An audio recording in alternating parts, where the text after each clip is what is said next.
안녕하세요. 오늘도 사연 살롱을 찾아주셔서 감사합니다. 결혼 정년기 아들을 두고 있는 50대 여성이에요. 흔히 말하길 첫사랑과는 이루어지지 않는다고 하죠. 저도 처음엔 그런 줄 알았어요. 제가 초혼을 첫사랑이 아닌 직장 동료와 했거든요. 하지만 결혼 1년 반 만에 이혼을 하게 되었어요. 동료로 지낼 땐 서로 잘 통하는 파트너였지만 막상 부부가 되고 나니 그렇지 않았거든요. 그건 전 남편 역시 저에 대해 그렇게 느꼈을 거예요. 결혼하고 결국 1년 만에 별거에 들어갔고 반년 뒤 합의하에 이혼을 하게 됐어요. 직장 동료였기 때문에 이혼 뒤 직장에서 마주치는 게 껄끄럽지 않겠느냐 생각하실 텐데요. 다행히 그런 일은 없었어요. 이혼 직전에 전 남편이 다른 지역으로 발령받았거든요. 동기를 통해 들은 바로는 재혼해서 잘 살고 있다고 하더군요. 저 역시 첫사랑과 재혼해 행복한 가정을 꾸렸으니 이혼이 우리 두 사람한테는 잘한 선택이 아니었나 생각해요. 그러면 이렇게 행복하게 살면 됐지 뭐하러 사연을 보냈나 궁금하시죠? 그건 제 아들의 상견례에서 벌어진 사건 때문이에요. 정확히 말하자면 그날 생긴 일은 아니고 그동안 쌓여왔던 문제들이 그날 폭발한 거예요. 그 좋은 날 형사까지 들이닥쳤으니 말 다 했죠. 평소 이 채널을 통해 이런저런 사연을 들으면서 세상에 저런 인간 말종 같은 인간들이 실제로 존재할까 의문이었는데 이번 일을 겪고 나니 이제야 실감이 나네요. 그동안 살아오면서 직업 특성상 별의별 인간들을 다 만나봤다고 생각했었는데 그게 아니라는 것도 알게 됐어요. 그래서 이렇게 사연을 보내게 되었습니다. 저는 고등학교 1학년 때까지 태권도를 했어요. 저희 아빠가 태권도 선수였는데 은퇴 후 태권도 도장을 운영하셨거든요.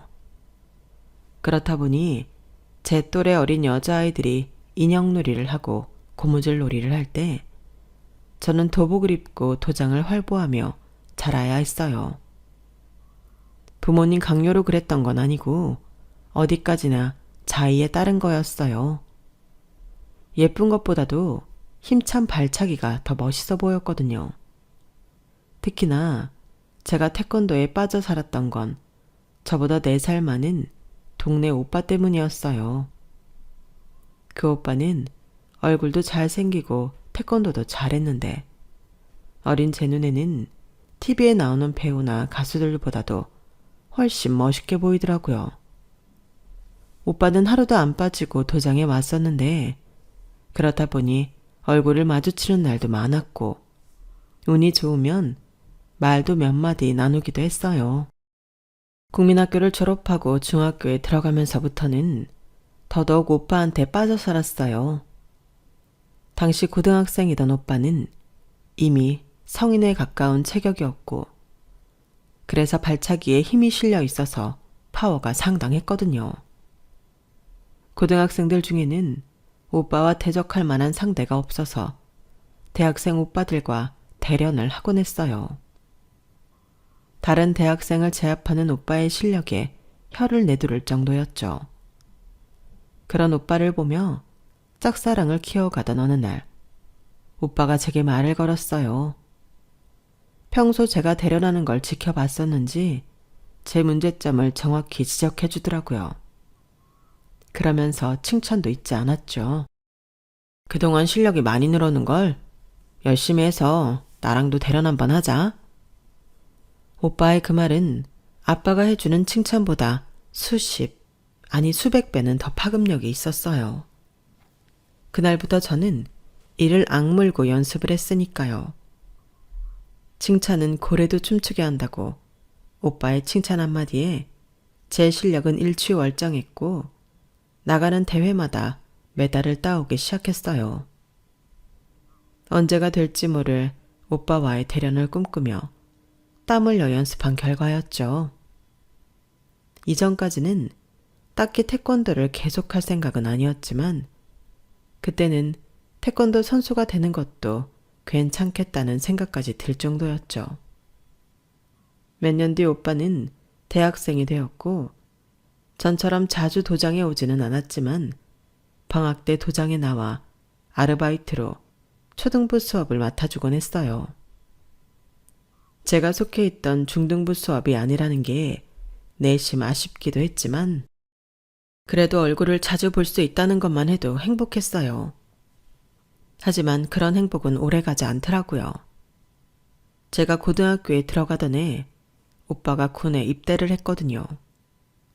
태권도 국가대표를 꿈꿨지만 그 꿈을 이루지 못한 채 군입대를 하게 됐다고 들었어요. 지금이야 군복무 기간이 2년이 채 안 되지만 그때만 해도 그렇지 않았거든요. 한창 운동을 하던 사람이 군입대로 인해 2년 넘게 공백기를 갖게 되면 얼마나 치명적인지 운동을 해본 사람이라면 잘 알 거예요. 결국 오빠는 제대 후 진로를 바꿔 체육 교사가 되었어요. 첫사랑이 군에 가 있는 동안 저는 고등학생이 되었고 고1 때 시합 중 발목을 다치면서 태권도 선수의 꿈을 접게 되었어요.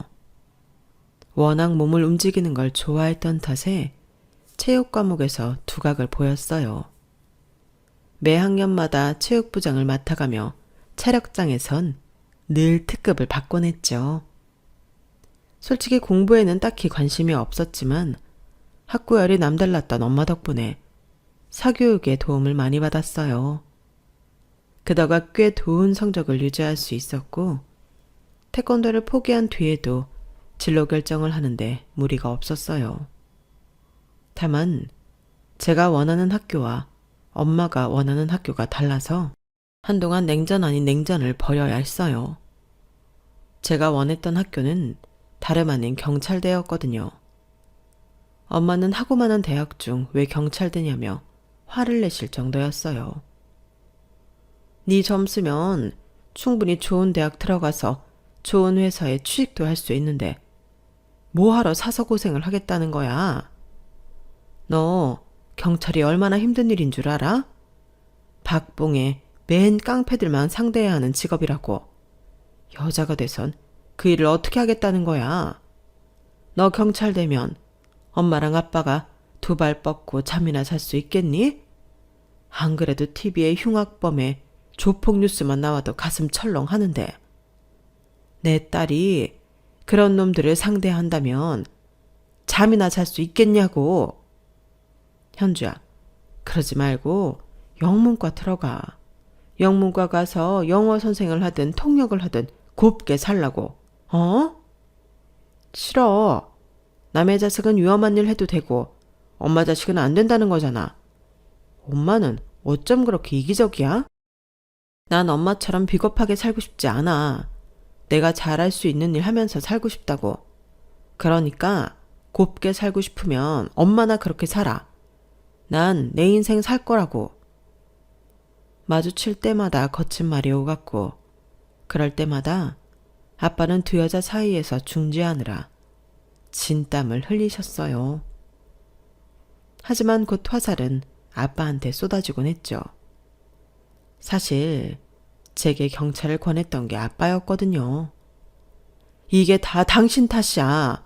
하나밖에 없는 딸내미를 당신이 사지로 내몬 거라고. 당신이 책임져. 현주제 경찰대만 가게 했단 바.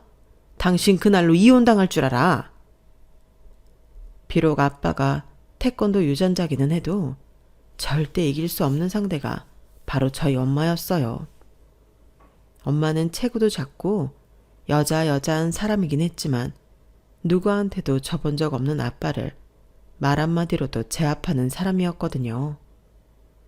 결국 아빠는 이혼을 당하지 않으려고 저를 설득하기 시작했고 그러면 그럴수록 경찰대에 가겠다는 제 의지는 활활 타올랐어요.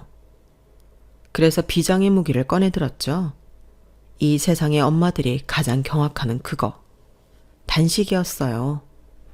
태어나서 단 한 번도 끼니를 거른 적이 없던 제가 3일이나 곡기를 끊자 엄마는 하루가 다르게 무너지셨어요. 그리고 단식을 한 지 5일째 접어들던 날 생각지 못한 일이 벌어진 거예요. 아침에 세수를 하다가 코 속에 붙은 코딱지를 과하게 뜯어내다 코피가 났는데 그걸 본 엄마가 기겁을 한 거예요. 평소 체력 하나만큼은 자신했던 딸이 단식 끝에 코피까지 흘리니 가슴이 철렁했던 거죠. 달려와 휴지로 제 코를 막으면서 울컥하시더라고요. 그 상황에 코딱지를 팠다는 말은 할 수가 없었어요. 그래서 입을 꾹 다물었죠.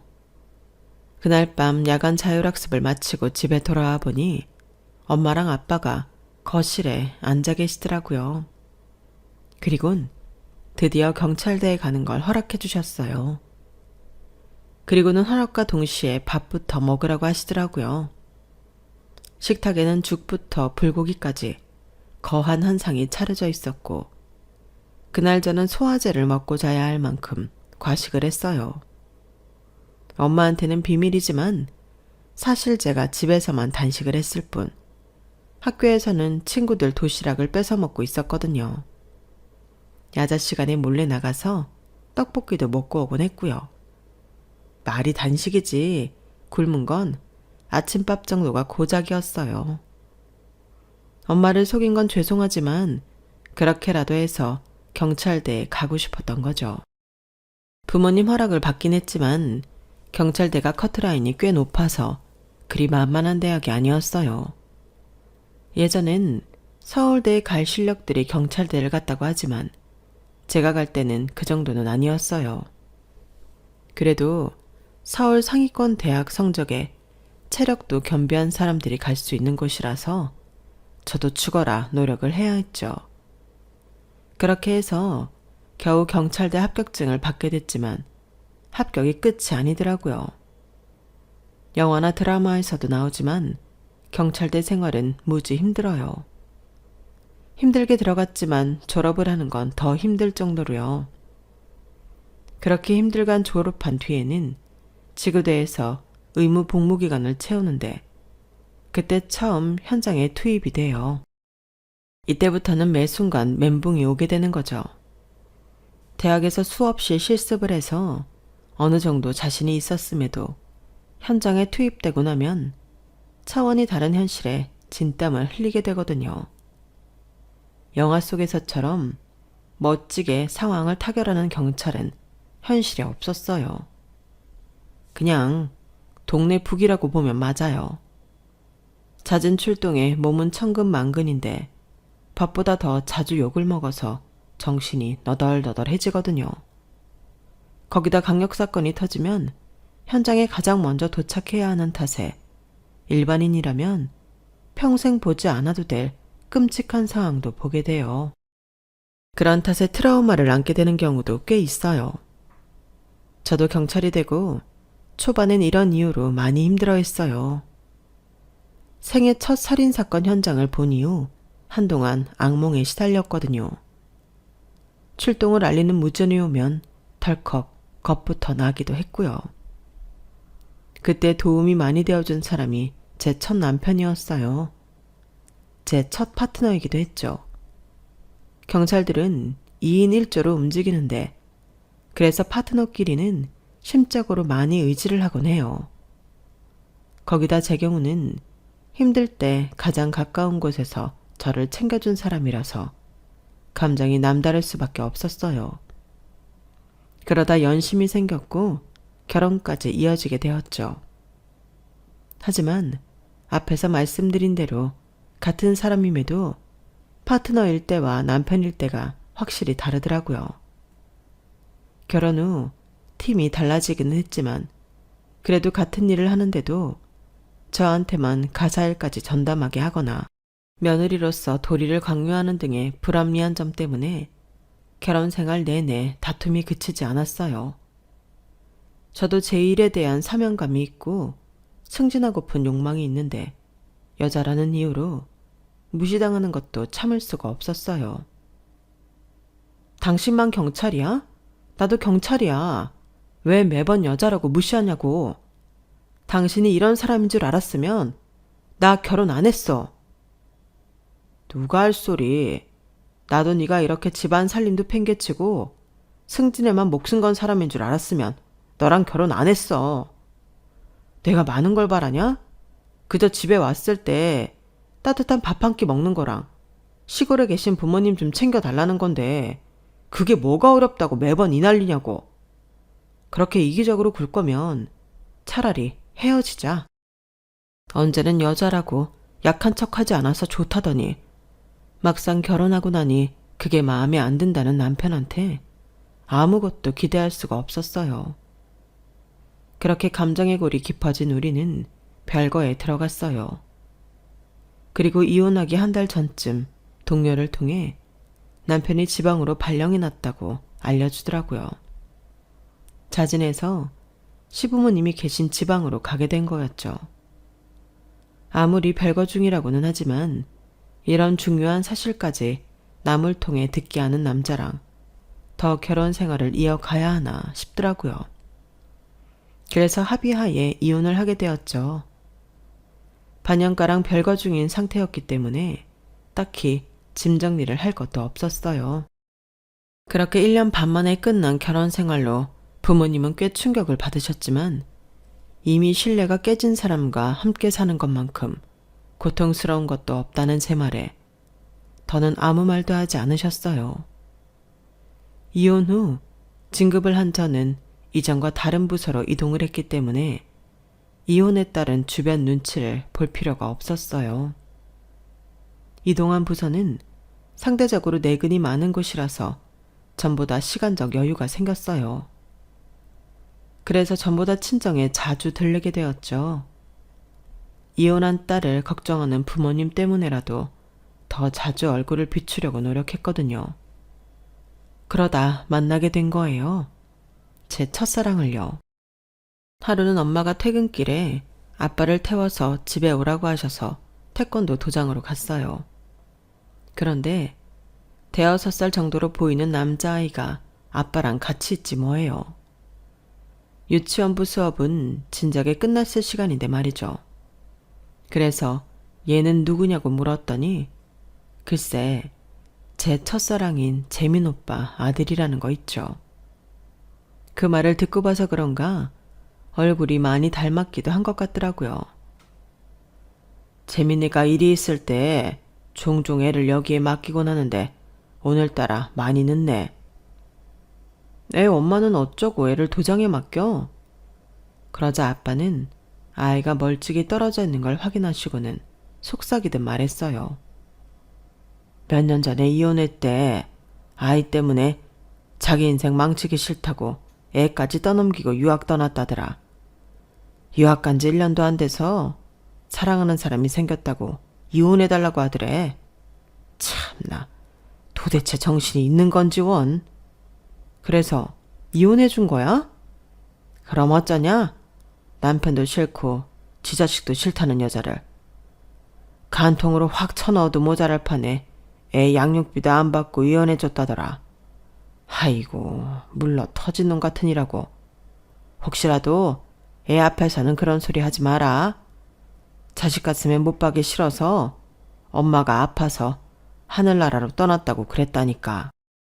그동안 일에 치이고 남편과의 불화로 친정을 멀리했던 탓에 오빠가 이혼을 했다는 사실조차 모르고 있었어요. 비록 제 첫사랑이기는 하지만 이미 남의 남자가 된 사람한테 관심을 가질 필요가 없었기 때문이었죠. 하지만 아빠를 통해 오빠의 상황을 듣고 나니 남의 일 같지 않게 제가 더 화가 나더라고요. 그러면서도 한편으론 바람난 아내를 순순히 보내주고 혼자 아이를 키우는 모습이 왠지 오빠답다는 생각도 들었어요. 내가 오랜 시간 짝사랑했던 오빠는 그런 사람이었으니까요. 그날 밤 오빠는 10시가 넘어서야 저희 부모님 집에 찾아왔어요. 거래처 접대가 있어서 술을 마셨는지 술 냄새가 풍기더라고요. 아이를 데리고 택시를 타고 가겠다길래 제가 데려다 주겠다고 했어요. 한때 밤잠도 설치게 할 만큼 나를 설레게 했던 청년은 세월의 직격탄을 맞고 아저씨가 되었더라고요. 공중을 나르며 돌려차기를 하던 날쌘 몸에는 사회생활의 흔적이 두둑한 살집으로 남아 있었어요. 그래도 웃을 때는 폭 패는 보조개가 여전해서 풋풋하던 예전의 모습이 떠오르긴 하더라고요. 아이를 방에 누이고 거실에 앉아 오빠랑 얘기를 나누다 보니 세월이 순식간에 예전으로 돌아간 것 같았어요. 한참을 웃고 떠들다 보니 12시가 훌쩍 넘어버릴 정도로 시간 가는 줄 몰랐죠. 그날 집으로 돌아오면서 문득 그런 생각이 들더라고요. 예전처럼 가슴 떨리는 사랑은 아니지만 소소한 일상을 나눌 수 있는 이 사람과 함께 산다면 행복할 것 같다고요. 그런데 저만 이런 생각을 했던 게 아니었나 봐요. 며칠 뒤 오빠가 전화를 했더라고요. 그날 밤늦게 혼자 보낸 게 미안하다며 밥이라도 사고 싶다고요. 그래서 그러라고 했어요. 대신 오빠 혼자 나오지 말고 아이도 데리고 나오라고 했어요. 오빠는 제게 미안했는지 그래도 되겠냐며 되묻더군요. 아빠가 돼선 애는 놔두고 혼자 나오려고 그랬어? 당연한 걸 묻고 그래. 오빠 아들 이름이 정훈이라고 했지? 정훈이가 뭘 좋아하려나? 햄버거 아니면 돈가스? 짜장면. 짜장면을 제일 좋아해. 어쩜 그런 것도 지 아빠를 똑같이 닮냐? 오빠도 짜장면을 제일 좋아하잖아. 우리 아빠 도장 다닐 때도 맛있는 거 사준다고 하면 매번 짜장면 먹겠다고 그랬던 거 기억나지? 아, 말 나온 김에 예전에 도장에서 자주 시켜 먹던 중화로 갈까? 오빠 거기 짜장면 제일 좋아했잖아. 지난번에 보니까 아직 있는 것 같던데? 그 주 주말 우리는 저희 아빠 태권도 도장 근처에 있는 중화로에 가서 짜장면을 먹었어요. 함께했던 추억 덕분에 이혼남 이혼녀가 되어 다시 만난 이 순간에도 어색함보다는 익숙함이 더 컸어요. 그리고 얼마 지나지 않아 서로의 마음을 확인할 수 있었고 재혼까지 이어지게 되었죠. 한 번의 실패 탓에 재혼 결정이 쉽지만은 않았어요. 특히 저희 부모님은 저보다 더 걱정을 하셨죠. 제가 이번에도 실패하면 어쩌나 걱정이 되셨던가 봐요. 오히려 저는 그런 걱정이 없었는데 말이죠. 사실 저는 재혼이 실패할 걱정보다는 이번에도 오빠를 놓치면 어쩌나 그게 걱정이었어요. 그렇게 되면 평생 후회할 것 같았거든요. 그래서 더 적극적으로 부모님 설득에 나섰고 아이 때문에 고민하는 오빠한테 확신을 심어주려 노력했어요. 오빠의 아내뿐만 아니라 정훈이 엄마로서도 손색이 없다는 걸 보여주고 싶었거든요. 그렇다고 꼭 재혼을 하고 싶어서 정훈이한테 잘했던 건 아니에요. 오빠를 닮은 정훈이가 처음부터 마음에 들었거든요. 정훈이는 너무 어릴 때 친엄마랑 헤어져서 엄마 정을 모르고 자란 탓에 다가가는 저를 밀어내지 않고 받아주었어요. 조그마한 아이를 양팔 가득 끌어안는데 어찌나 따뜻하고 예쁘던지. 꼬물꼬물 움직이는 손가락도 귀엽고 티끌 하나 없이 맑은 눈동자도 너무 사랑스러웠어요. 그래서 이 아이한테 더는 슬픔을 안기기 싫어서 내 배로 아이를 낳는 건 스스로 포기했죠. 재혼 전부터 그러기로 결심을 했던 터라 살림을 합치고 얼마 지나지 않아 오빠한테 정관수술을 받으라고 했어요. 그랬더니 놀란 표정으로 말없이 저를 바라보더라고요. 그렇게 볼 거 없어. 내가 오빠 하나 보고 재혼을 결심한 줄 알아? 난 욕심이 많은 여자야. 남편도 필요하고 내 자식도 필요하다고. 그래서 오빠를 선택한 거야. 그러니까 일종의 일타쌍피라고 할까? 암튼 내 인생의 아들은 정훈이 하나면 돼. 난 이제부터 정훈이 엄마로 살 거고 내 새끼 가슴에 상처 입지 않게 최대한 내가 품고 살 거야. 그러니까 감동 그만하고 얼른 수술이나 받아. 말을 하는 내내 속으로 울컥울컥해서 일부러 더 퉁명스럽게 말했어요. 오빠는 그런 저를 말없이 안아주더라고요. 동료들 앞에서 한 첫 결혼을 실패한 경험이 있어서 재혼은 따로 식을 올리지 않았어요. 그냥 조용히 살림을 합치고 오빠랑 둘이 혼인신고를 하는 걸로 결혼식을 가름했죠. 제가 소속된 부서가 내근직이기는 해도 큰 사건이 터지면 며칠씩 집에 못 들어가는 날도 많았어요. 그럴 때는 오빠가 퇴근할 때까지 친정엄마가 아들을 돌봐주셨어요. 그래서 전세 계약이 만료되자마자 저희 친정 근처로 집을 옮겼어요. 아들이 초등학교에 들어가도 방과 후에 아빠 도장에서 시간을 보낼 수도 있고 저희 엄마가 집에 데려다가 밥도 먹일 수 있으니까요. 오빠 혼자 동동거리며 키우던 아들을 우리 부부와 부모님까지 네 사람이 함께 키우다 보니 애 키우는 게 훨씬 수월하고 아이한테도 정서적으로 좋은 영향을 끼치는 것 같아서 좋더라고요. 제 친정 근처로 이사를 온 후부터 아들 표정이 전보다 더 밝아졌거든요. 아빠한테만 받던 사랑을 새엄마와 외할머니, 외할아버지한테까지 받을 수 있으니 당연한 건지도 모르겠네요. 그건 저희 아들만 그런 게 아니었어요. 늘 조용하던 제 친정도 아이가 생기니 전부 다 북적거리고 생기가 돌기 시작했거든요. 그렇게 10년 가까운 시간이 흐르는 사이 우리 가족은 마치 처음부터 한 가족이었던 것처럼 단단한 결속을 이루게 됐어요. 하지만 행복한 시간이 당연하게 여겨질 즈음 시련이 닥치더군요.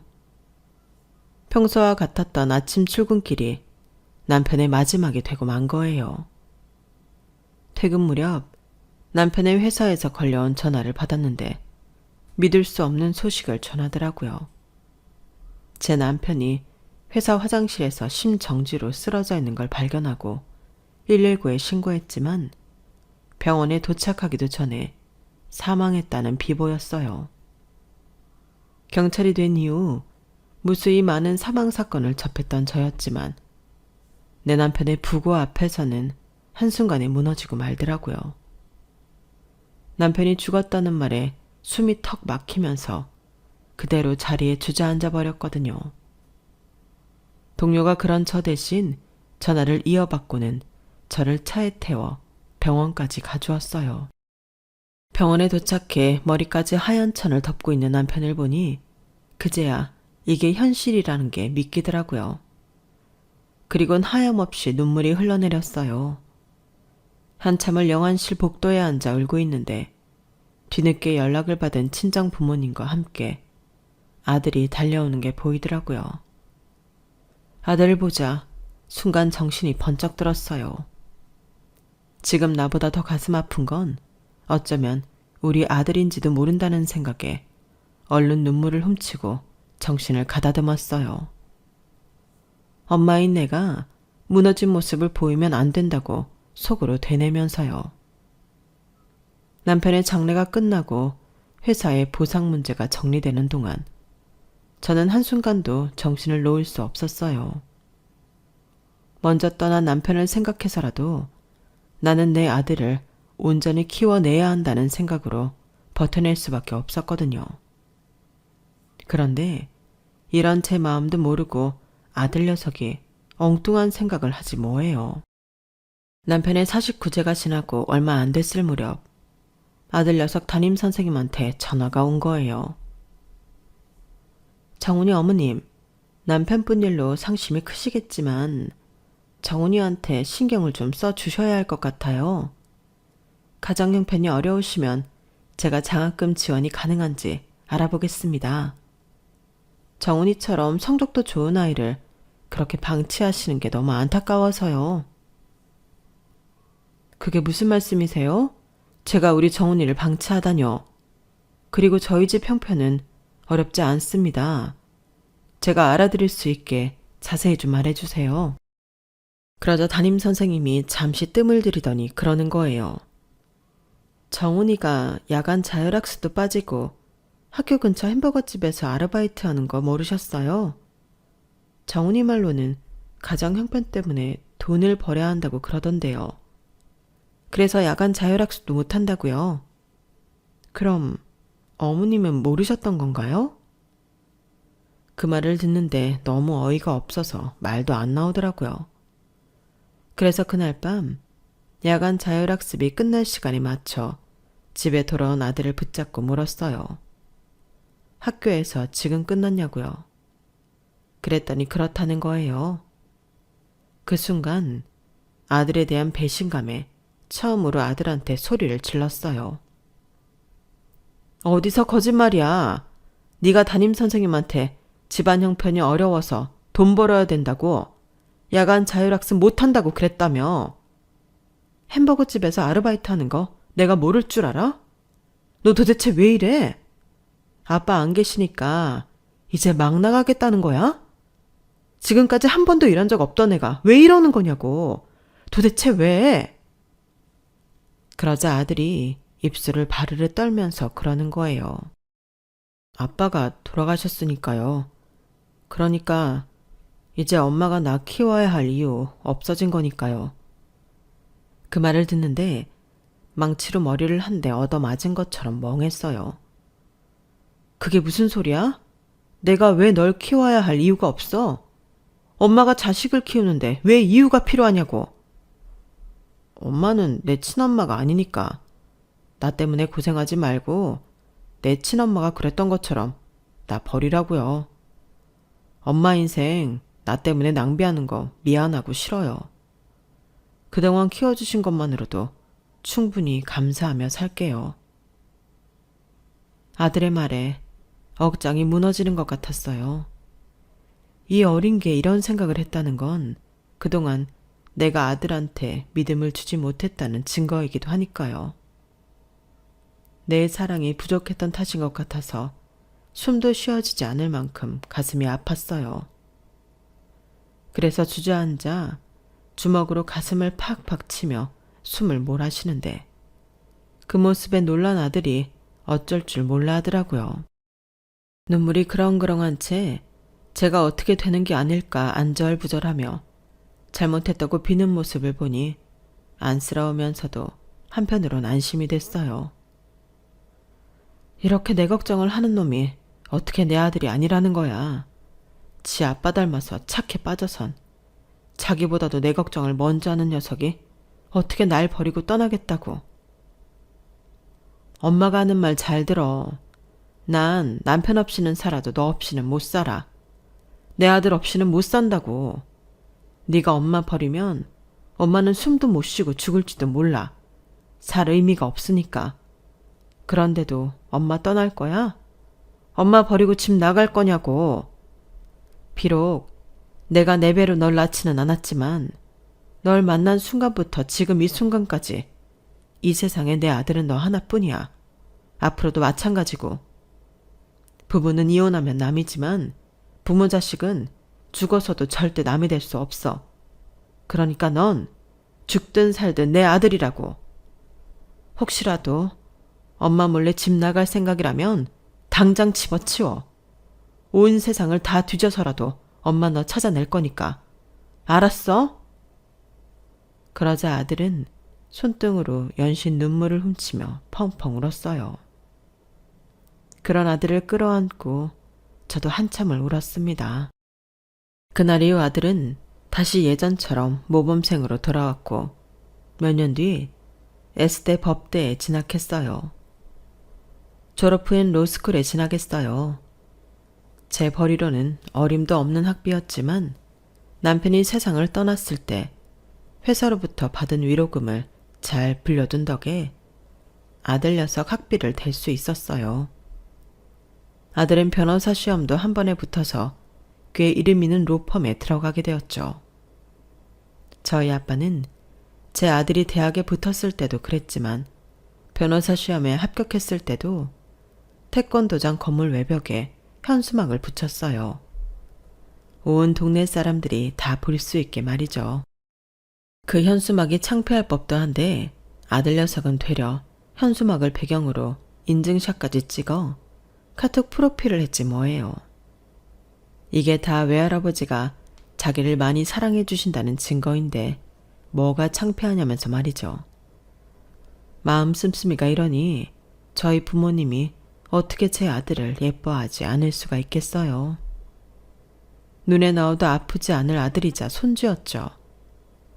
그런 아들이 로펌에 들어가고 몇 년 뒤 결혼할 여자가 생겼다고 했을 때 저도 그렇고 저희 부모님도 그렇고 상실감이 이만저만이 아니었어요.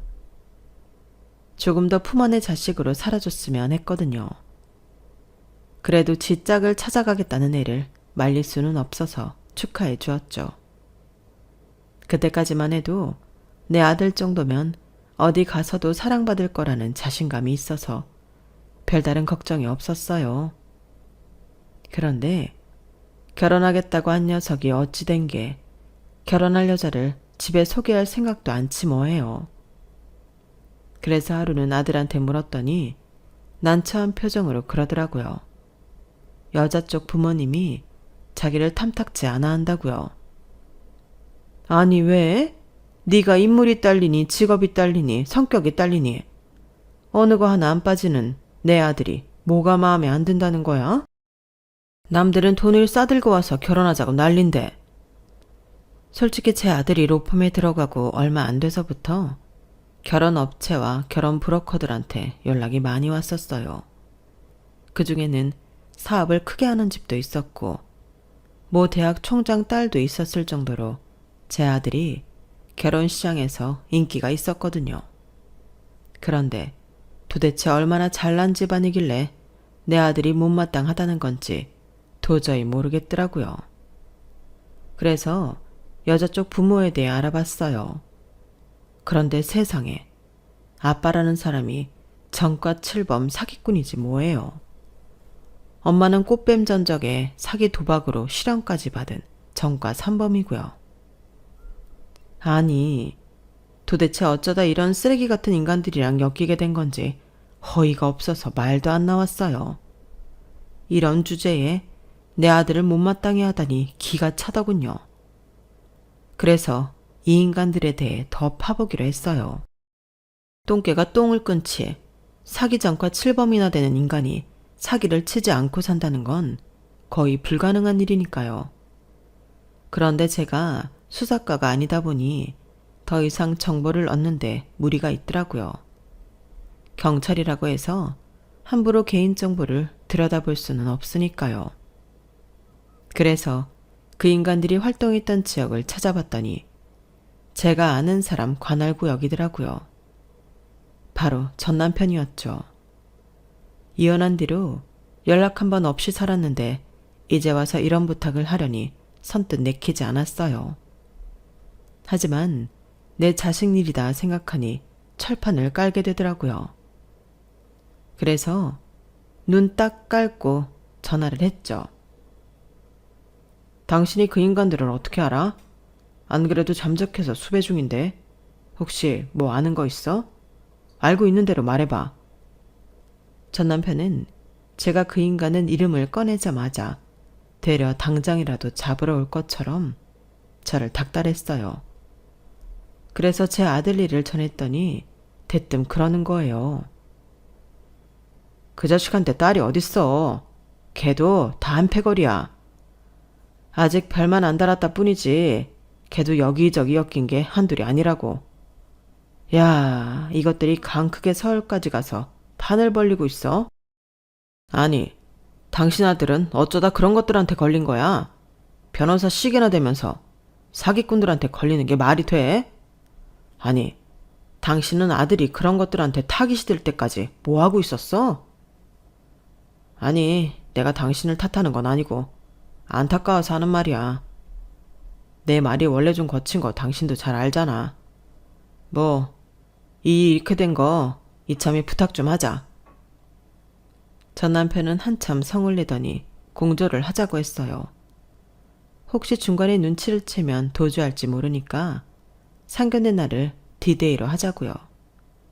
저도 그놈들을 붙잡고 싶은 생각이 굴뚝 같은지라 전 남편과 손을 잡기로 했어요. 전화상으로 설계를 끝내고 통화를 마쳤는데 그제야 아들 녀석 걱정이 되는 거예요. 자기가 결혼까지 생각하는 여자가 전과 7번과 한패라니 이 사실을 알면 충격이 심할 것 같았거든요. 그래도 더 마음을 주기 전에 확실히 하는 게 좋을 것 같아서 그날 밤 아들한테 모든 사실을 털어놓았어요. 그랬더니 아들이 별로 놀라지도 않더라고요. 자기도 내심 찜찜한 부분이 있어서 저한테 소개하는 것도 미루고 조사를 하고 있었던 모양이었어요. 그 말을 들으니 가슴에 무겁게 올라있던 돌덩이가 내려가는 기분이었어요. 그래서 일단 여자부터 데려와 인사시키고 하루속히 상견례부터 잡자고 했어요. 그렇게 해서 그 주 주말 상대 여자를 저희 집에 아닌 제 친정으로 불러서 친정 부모님께도 인사를 시켰어요. 왜 그렇게까지 했냐면 아무래도 저희 집에는 제 제복도 있고 경찰대 동기들과 찍은 사진부터 제 신분이 드러나는 물건이 많아서 정체를 들킬 위험이 높았거든요. 게다가 지금까지의 상황을 모르는 부모님이 옆에 계시면 여자를 속이는데 수월할 것 같았어요. 다행히 아들이 제 직업을 공무원이라고만 해둔 탓에 경찰 신분은 들키지 않은 상태였어요. 부모님께도 제 직업은 가급적 말하지 말라달라고 부탁했고요. 그렇게 무사히 여자가 인사를 하고 돌아간 뒤 서둘러 상견례 날짜를 잡았어요. 외조모가 병원 중이라는 핑계를 대며 결혼을 서둘러야 하는 뉘앙스를 풍겼더니 그쪽에서도 별말 없이 그러자고 하더군요. 그리고 드디어 상견례 날, 상견례가 있을 식당에 미리 도착한 전 남편과 동료 경찰들은 신분이 들키지 않게 주변에 잠복을 했어요. 그리고 우리 모자는 미리 룸 안에 들어가 있었죠. 약속 시간이 되자 여자가 자기 부모와 함께 룸 안으로 들어왔어요. 엄마라는 여자는 눈으로 제 옷과 백, 구두 등을 빠르게 훑더라고요. 사는 수준이 어떤지 보려는 것 같았어요. 그리고는 자기 남편을 향해 고개를 살짝 흔들더군요. 별 볼 일 없다는 의미 같았어요. 그러자 남자가 표정을 굳히며 앉자마자 투덜거리더군요. 설마 자식이 변호사라고 열쇠 타령할 생각은 아니겠죠? 요즘 세상에 널리고 널린 게 변호사 아닙니까? 변호사라도 다들 억대 연봉 받는 것도 아니고 개중에는 편의점 알바 시급만도 못 버는 변호사도 있으니 말입니다. 네, 인터넷 기사를 보니 그렇다고 하더라고요. 그런데 제 아들은 꽤 버는 편이라서 그런 걱정은 안 하고 있습니다. 그나저나 따님 나이에 비해 부모님이 상당히 젊어 보이시네요. 그러자 여자 엄마가 발끈했어요. 아니, 젊은 게 어때서요? 요즘 돈 있는 사람들은 하도 관리를 잘해서 본래 나이보다 10년은 좋게 어려 보이는 거 모르세요?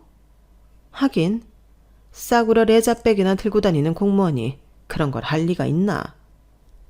솔직히 우리는 그쪽 아들이 변호사라고 해서 그리 대단하게 생각지는 않아요. 우리 딸도 명문대 출신의 대기업에 다니고 있으니까요. 게다가 재혼 집안이라니. 이런 말 한다고 기분 상해하지는 마세요. 내 자식 시집 보낼 집에 대해 부모로서 예민할 수밖에 없으니까 이해하시라고요. 아무래도 그쪽은 결혼 상대로는 하자 있는 집안 아닙니까?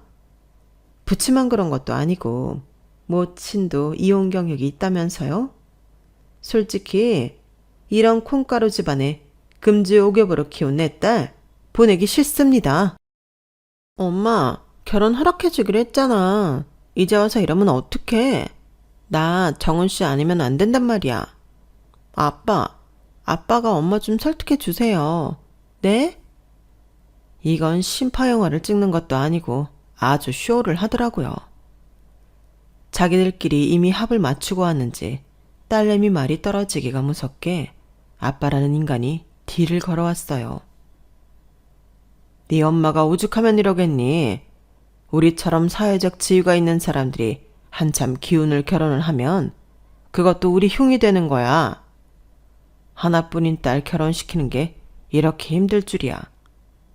저기 안사돈, 그럼 이렇게 합시다. 일단은 그쪽에 내세울 게 없는 것 같으니까 내가 도움을 드리리다. 얘기를 요약해보면 제 아들을 청담동에 건물을 가지고 있는 부동산 재벌 아들로 소문을 내자는 거였어요. 자신이 가지고 있는 건물 중 하나를 내 아들 명의로 돌려주겠다고요. 대신 사료 정리랑 세금 문제가 있으니 저희 쪽에서 10억을 부담하라는 거였죠. 세금만 따져도 수십억인데 그걸 그쪽에서 낼 형편은 안 되잖아요. 그러니 10억을 제외한 나머지 금액은 내가 대신 내는 걸로 하겠습니다. 어때요? 이만하면 괜찮은 조건 아닙니까? 10억이면 윤 변호사 이름으로 대출이 가능한 금액이니 돈 마련하는 건 힘들지 않을 겁니다. 어차피 나 죽으면 딸아이한테 갈 재산 사위한테 조금 일찍 떼어준다 생각하렵니다. 그러니까 이 인간들은 그 10억을 해먹자고 내 아들한테 작업을 건 거였어요. 10억 정도면 굳이 대출을 받지 않아도 되겠는데요. 당장이라도 전화 한 통이면 그 정도 융통할 수 있으니까요. 제 전 남편이 워낙 재력가라서요. 그렇게 말을 하고는 휴대폰을 꺼내 전 남편한테 전화를 걸었어요. 나야. 지금 바로 10억 가능해? 우리 아들 상견례 중인데 바깥 사돈 될 분이 10억에 청담동 건물을 넘겨주겠다네? 굉장히 통이 큰 분이지 뭐야. 그러니까 여기로 돈 좀 보내줘. 직접 와도 좋고. 그래, 고마워.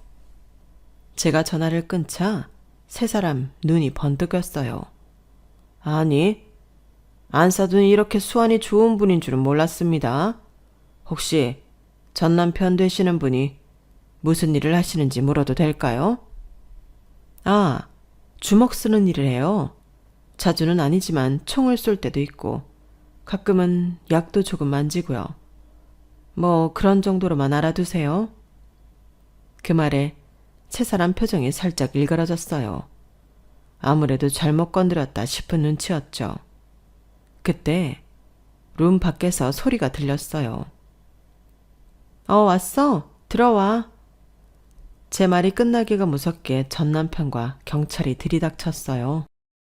전 남편은 미란다 원칙을 고지하곤 수갑을 꺼내들었어요. 그러자 세 사람은 닭장에 들어온 족제비를 피하듯 파닥거리며 도망치려고 난리더군요. 그래봤자 소용없는 일인데 말이죠. 저는 방금 전까지의 대화 내용이 녹화된 휴대폰 영상과 녹음기를 전 남편한테 건넸어요. 그러자 아빠라는 인간이 욕설을 퍼부으며 가만 안 두겠다고 엄포를 놓더라고요. 그래서 한마디 해줬죠. 이게 어디서 경찰한테 협박을 해? 전과 7범이면 눈에 뵈는 게 없어? 아니지. 이제 전과 8범 달게 될 테니 겁대가리를 상실했나? 아니, 그리고 별을 7개나 달면 뭐해? 요즘 시대가 어떤 시대인데 꼴랑 10억에 수백억짜리 빌딩을 넘겨준다는 말이 통하겠어? 법이 그렇게 만만하지 않다는 건 일반인들도 다 알아요. 유튜브에 검색 한번 하면 다 나오는 걸 댁들은 공부도 안 해? 이렇게 직업정신이 투철하지 못한데 무슨 사기는 친다고. 그리고 너, 우리 집이 콩가루 집안이라고? 인생을 수채구멍보다 더럽게 샀냐니 어디서 감히 함부로 짓거려. 코레, 머리부터 발끝까지 짝퉁으로 싸매고 와선 꼴값은. 내가 상표법 위반 사건 한두 번 맡아본 줄 알아? 짝퉁은 실론 뜨고도 다 잡아낸다고 내가. 전 남편, 저 여자 제대로 포장해서 넘겨. 털어보면 짝퉁 유통한 애들도 땡길 수 있을 것 같으니까 그것도 잘 엮여보라고. 니들 이번에 학교 들어가서 제대로 살다 나와라. 그리고 다시 한 번만 더 내 눈에 띄면 그땐 니들 인생 방학 없을 줄 알아. 알았어? 그렇게 상견례는 화려하게 마무리가 되었어요. 하필 골라도 경찰 자식을 고른 멍청한 사기꾼 일당은 은팔찌를 차고 끌려갔고 실형을 살게 될 거예요. 전 남편이 벼르고 벼르던 놈들이라서 범죄 사항을 조목조목 빠짐없이 챙길 테니까요. 그리고 제 아들은 어제와 다름없이 오늘도 제 곁을 지켜주고 있습니다. 제가 아들을 아직 품에서 놓지 않으려고 한 탓에 이런 일이 벌어진 건 아닌지 괜한 죄책감이 들긴 하지만 그래도 조금은 더 아들과 함께하고 싶네요. 저는 비록 한 번의 실패와 한 번의 성공으로 결혼 생활을 마무리했지만 내 아들은 제대로 된 짝을 만나 한 번에 성공하기를 바랄 뿐입니다. 지금까지 제 사연을 들어주셔서 감사합니다. 항상 즐겁게 생활하시고 무엇보다 건강하세요. 안녕히 계세요. 여러분, 사연 댓글에 응원과 현명한 조언 부탁드려요. 좋아요와 구독은 저에게 큰 힘이 됩니다. 오늘도 좋은 일 가득하세요.